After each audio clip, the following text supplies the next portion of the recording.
මුහුණේ ඇතිවන කැලැල් නැති කරන්න විවිධ ක්‍රීම් වර්ග ගෑවම ආසාත්මිකතා ඇති වෙන්න පුළුවන් නේද ડોක්ටර්? අසාත්මිකතා ඇති වෙනවා. මුලින්ම බලන්න ඕන කැලැල් ඇති වුණේ කුමන හේතුවකින්ද කියලා. කැලැල් ඇති වෙන්න හේතුව තමයි අපි වළක්වන්න ඕන. කැලැල් ඇති වුණාට පස්සේ කැලැල මකන්න එක එක ක්‍රීම් ද්‍රව්‍ය ආලේප කිරීම තුලින් තව තවත් කැලැලි සාදා ගැනීමට තමයි සිද්ධ වෙන්නේ. ඒක නිසා කැලැලි ඇති වුණු හේතුව වළක්වන්න නම් අපි මුලින්ම තීරණය කරන්න ඕන අපි මේකට මොනවද ගෑවේ. මොකක් නිසාද මේ කැලැලි ඇති වුණේ? කැලැල් ඇති වෙන ගොඩාක් හේතු තියෙනවා. අපේ කුරුල්ලා ඇති වෙලා පසු කාලීන උපද්‍රව විදියට කැලැල් ඇති වෙන්න පුළුවනි.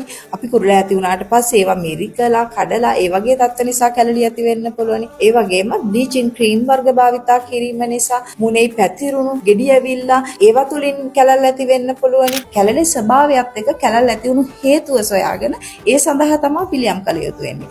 එහෙම නැතුව අපි කැලලක් දැක්කහම මේව මකා දැමීමේ අරමුණින් තව ක්‍රීම් වර්ග අරගෙන ඒව මකන්න ආලේප කිරීම කිසිසේත්ම සුදුසු නැහැ. හේතුව තමයි කැලලි මැකෙන්න අපි ගාන්නේ තවත් බ්ලීචින් ක්‍රීම් එකක් නම් අපේ මුහුණේ තවත් ආසාදන තත්ත්වයක් තියලා අපේ මුහුණ තව තවත් විනාශ වෙන්න පුළුවන්.